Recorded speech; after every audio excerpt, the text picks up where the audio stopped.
सोयगाव शहरात आज निघालेल्या आरक्षण बचाव यात्रा रॅलीमध्ये ऑल इंडिया पॅन्थर सेनेचे राष्ट्रीय संस्थापक अध्यक्ष दीपक केदार यांची प्रमुख उपस्थिती होती। या यात्रेमध्ये समाज बांधव मोठ्या संख्येने सहभागी झाले होते। बौद्धांच्या ताब्यात दिलीच पाहिजे,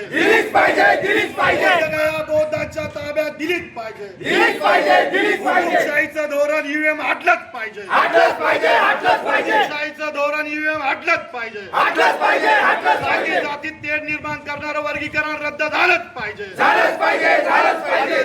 सोयगाव शहरात आज आरक्षण बचाव यात्रा काढण्यात आली होती। यावेळी रिपब्लिकन सेना तालुका अध्यक्ष अंकुश पगारे यांच्यासह तालुक्यातील भीमसैनिक आणि कार्यकर्ते तसेच पदाधिकारी मोठ्या संख्येने आरक्षण बचाव यात्रेत सहभागी झाले होते। आरक्षण बचाव यात्रामध्ये ऑल इंडिया पॅन्थर सेनेचे राष्ट्रीय संस्थापक अध्यक्ष दीपक केदार यांची प्रमुख उपस्थिती होती। शहरातील डॉक्टर बाबासाहेब आंबेडकर यांच्या पुतळ्यास पुष्पहार अर्पण करून आरक्षण बचाव यात्रेला सुरुवात करण्यात आली।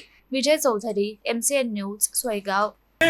संविधान, आरक्षण आणि डॉक्टर बाबासाहेब आंबेडकर जिंदाबादचा नारा देत खडबडून जाग केल्याशिवाय राहणार नाही।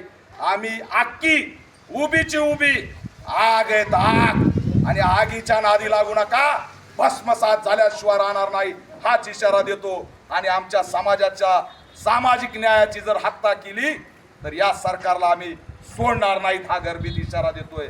म्हणून या सगळ्या प्रश्नावर हा लढा या ठिकाणी आपण लढलात त्याबद्दल धन्यवाद।